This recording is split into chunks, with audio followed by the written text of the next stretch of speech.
So guys, right now I'm like,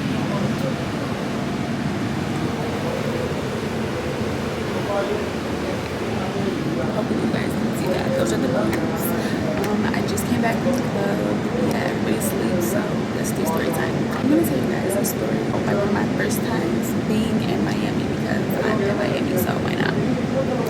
This shit was crazy. Okay, so it was me, my sister, and her homegirl. It was the three of us. We had all came down here for like 2 weeks because my sister's homegirl was getting ready to move down here and she wanted to like get an apartment. Just trying to figure out where she wanted to live. So, you know, we did our casual stroll as bad bitches do.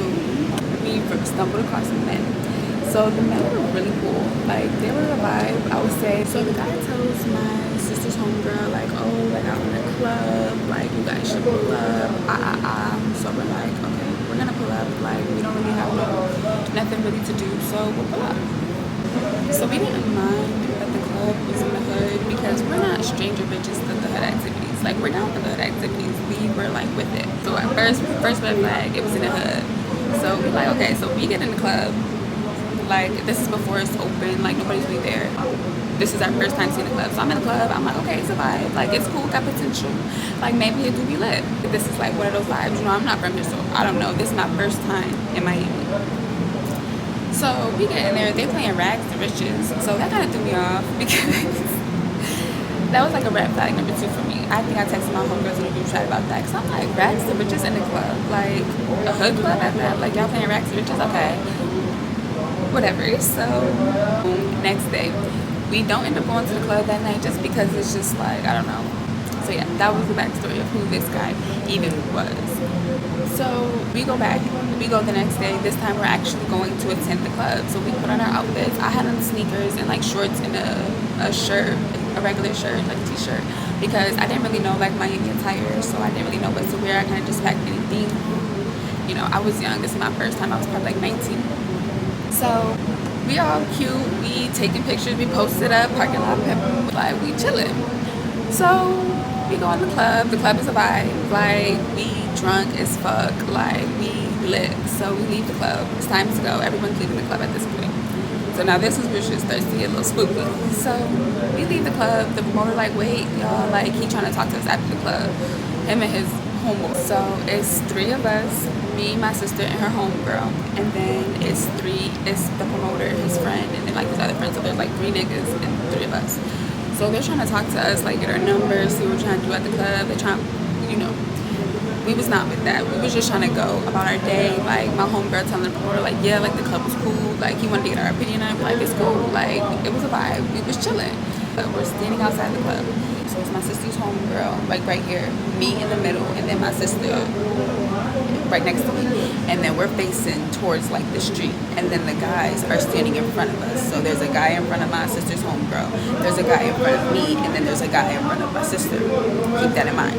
Their backs are turned from the streets in a parking lot because we're leaving the club and we're standing outside the club, and we're like right by the entryway. And I'm kind of aware because I just have a funny feeling, but I don't know why, because, you know, I'm 19, I'm still learning my intuition around life. So I see like a van, like it's like, you know, I don't want to be dry snitching, but it's like taupey.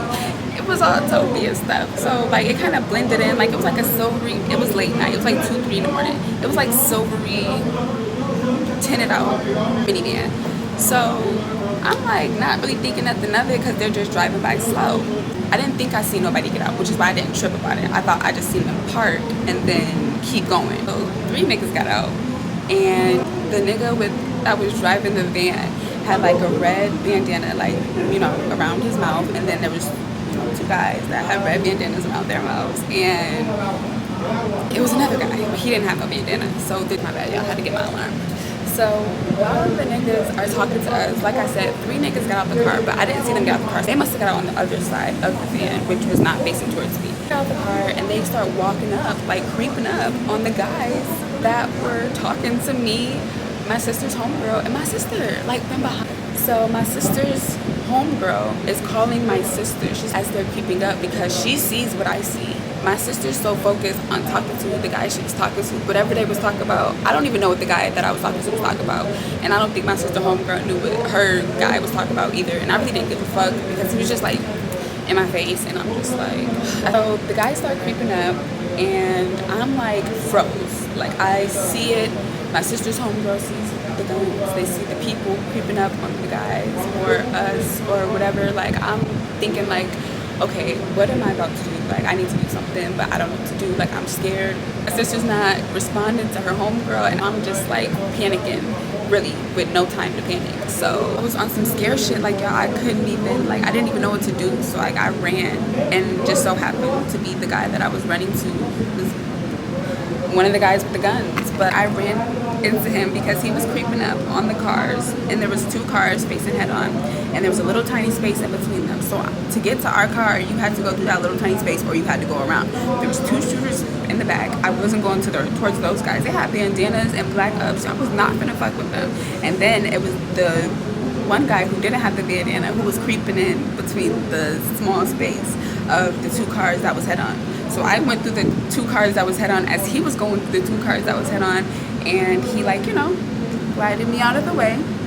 And thankfully he pushed me out the way. He was really nice about it. He was really polite about it. He, you know, put his stuff away. But, you know, so now I done ran into the shooter. The nigga done pushed me out the way. Like, I'm at the car at this point, and the nigga that I was talking to turns around. Like, what happened?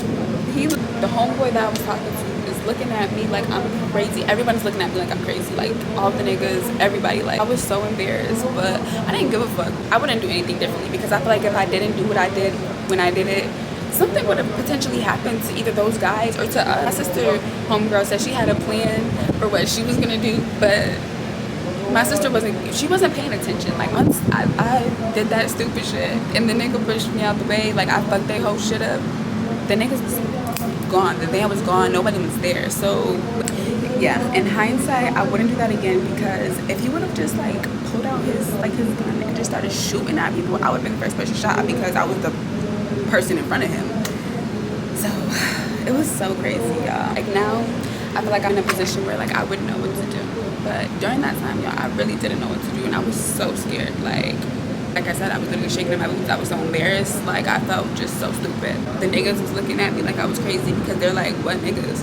It's no niggas. I'm like, oh, okay. Well, I know I'm not tripping because I was drunk as fuck, but I know I wasn't that drunk. That shit was never just about to happen. Like, the niggas disappeared. Everything was regular. Like, everyone was confused on what the fuck was going on. Like, it was crazy. It was literally crazy. We never went back to that club. We never seen those niggas again. The nigga that I was talking to writes me after, and he's like, yeah, what happened? Why did you run like that? You know, sir, I didn't tell him because he just felt like, y'all have men pulling up to y'all club at 3 a.m. with red bandanas, guns, and black ups. I don't want no parts with a nigga like that. So I'm just like, yeah. But I was thinking to myself, like, I potentially saved your life, like, or my life. I don't know whose life I was saving, but I definitely felt like I saved a life that night.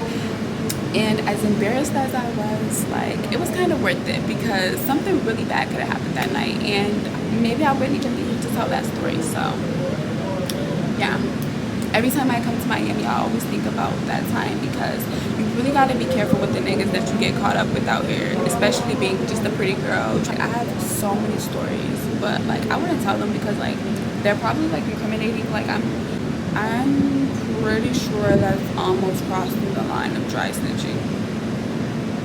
So yeah, just a quick little story time for me.